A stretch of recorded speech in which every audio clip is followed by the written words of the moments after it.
জামায়াতে ইসলামীর সঙ্গে নির্বাচনী সমঝোতার ঘোষণার পর দলটি থেকে একে একে দুই প্রভাবশালী নারী নেত্রীর পদত্যাগে রাজনৈতিক অঙ্গনে তৈরি হয়েছে তীব্র আলোচনা। এই পরিস্থিতিতে প্রথমবারের মতো মুখ খুলেছেন এনসিপির আহ্বায়ক নাহিদ ইসলাম। রোববার রাতে রাজধানীর বাংলা মোটরে এনসিপির কেন্দ্রীয় কার্যালয়ে আয়োজিত এক সংবাদ সম্মেলনে সাংবাদিকদের প্রশ্নের জবাবে নাহিদ ইসলাম স্পষ্ট করে বলেন, কে দলে থাকবে, কে নির্বাচন করবে এটা সম্পূর্ণ ব্যক্তিগত সিদ্ধান্ত।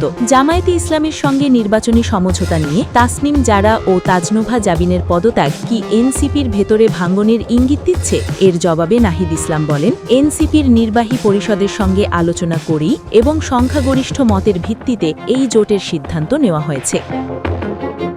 নাহিদ ইসলাম আরও জানান, মতভিন্নতা থাকতেই পারে, আপত্তিও থাকতে পারে, তবে দলের কেন্দ্রীয় কমিটি, সারা দেশের নেতাকর্মী ও সহযোগী সংগঠনগুলো এই সিদ্ধান্তের সঙ্গে একমত। উল্লেখ্য, জামায়াতের সঙ্গে এনসিপির নির্বাচনী সমঝোতা চূড়ান্ত হওয়ার পর গত শনিবার দলটির জ্যেষ্ঠ যুগ্ম সদস্য সচিব তাসনিম জারা পদত্যাগ করেন।